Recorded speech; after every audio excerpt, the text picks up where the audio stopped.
Oi, bom dia, tudo bem? Bom, gente, hoje nós vamos entrar na outra parte sobre a dissertação escolar. Nós conversamos sobre o que era a dissertação escolar, fizemos algumas atividades sobre ela e agora eu disse que nós íamos partir para a parte dos argumentos, lembram? Então a gente trabalhou com vocês todas as questões da estrutura de uma dissertação. E agora nós vimos lá a introdução um pouquinho, falamos da ideia de toda, da introdução, do desenvolvimento, né, da conclusão, vimos algumas coisinhas a que ele se refere lá nas atividades, tá? E, e nessa parte agora, então, nós vamos ver o que são os tipos de argumentos, tá? Então, a gente tem que, só para relembrar que na dissertação, nós temos uma defesa de ideia, tá? Então, nós vamos ter um tema, e esse tema nós vamos ter um tema, e esse tema vai nos dar uma ideia a ser defendida. O tema não é o título, o tema é um assunto, e você vai falar sobre aquele assunto, certo? Então, relembramos o que é mais ou menos uma dissertação, tá? Nós temos os tipos de argumentos lá na página 6. Eu quero que vocês coloquem ali como importante essa tirinha cinza que é na esquerda de vocês, tá bom? Então, quando nós falamos de tipos de argumento, quando a gente defende a nossa ideia, é muito importante que a gente tenha uma base para essa defesa.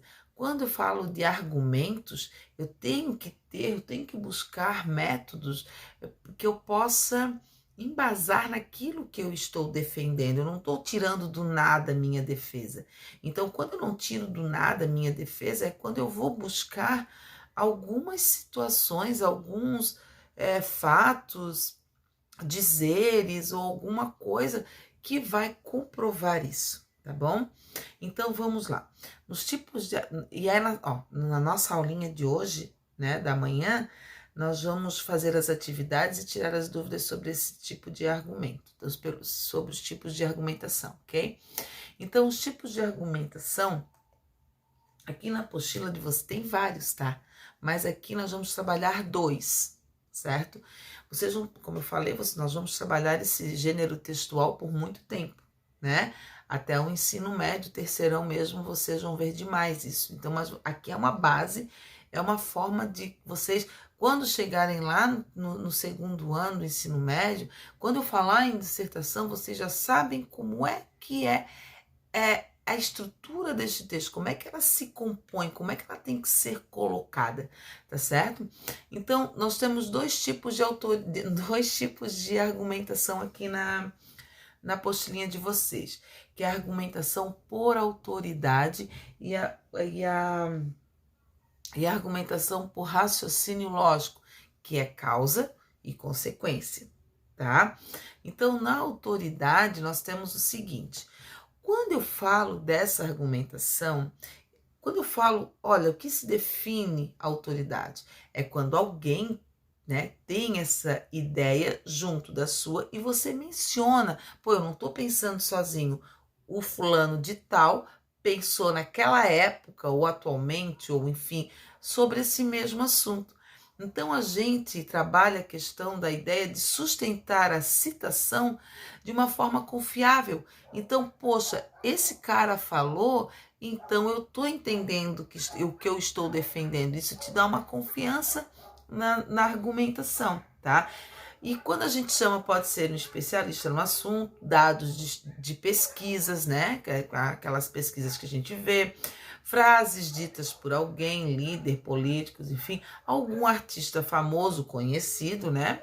Ou até algum pensador, filósofo, sociólogo, uma autoridade no assunto que você está abordando, tá? A citação pode auxiliar e deixar consistente a sua tese. Então, ela vai deixar a consistência, ela vai te dar uma base daquilo, né? Uma sustentabilidade àquilo que você está falando e automaticamente dá credibilidade ao... Aqui, nos meus slides eu tenho um exemplo que eu vou colocar. Então, quando a gente trabalha, nós vamos trabalhar no segundo semestre as orações subordinadas, tá? Então, tem muitas formas de como a gente vai colocar, né? Ou ele é colocado entre aspas, né? Como eu tirei aqui, ó, o cinema nacional conquistou nos últimos anos qualidade e faturamento nunca vistos antes. Ponto. Abre aspas. Uma câmera na mão e uma ideia na cabeça. A famosa frase conceito do diretor Glauber Rocha. Fecha. Essa frase não é minha. Essa frase é dele. E sustentei aquela ideia que o cinema nacional conquistou, né? A qualidade e faturamento, certo? E depois nós temos o raciocínio lógico, que é a causa e consequência. Para comprovar uma tese, você pode buscar as relações de causa e consequência, os motivos, os porquês e os efeitos desses motivos e desses porquês. Causa, né? E a consequência disso. Né? O exemplo que eu tenho aqui também, ao se desesperar em um congestionamento em São Paulo, daquele em que o automóvel não se move nem quanto o sinal está verde, o indivíduo deve saber que, por trás de uma irritação crônica e cotidiana, está uma monumental ignorância histórica. São Paulo só chegou a esse caos, eu estou dando a consequência daquilo dali, tá? Um seleto grupo de dirigentes decidiu no início do século que não deveríamos ter metrô. Como cresce dia a dia o número de veículos, a tendência é piorar mais e mais o congestionamento, o que leva técnicos a preverem como inevitável a implantação de perigos. Então, assim, ó, aqui é a consequência daquela causa, né? O porquê, né, daquilo dali, certo, gente? Então, basicamente, nós estamos trabalhando essas duas formas de argumento, de raciocínio lógico e de autoridade. Por enquanto é só isso, certo? Nós vamos seguir na nossa aula online e vamos fazer as atividades para tirar quaisquer dúvidas sobre esse assunto, ok? Beijinho no coração de vocês e estou esperando por vocês.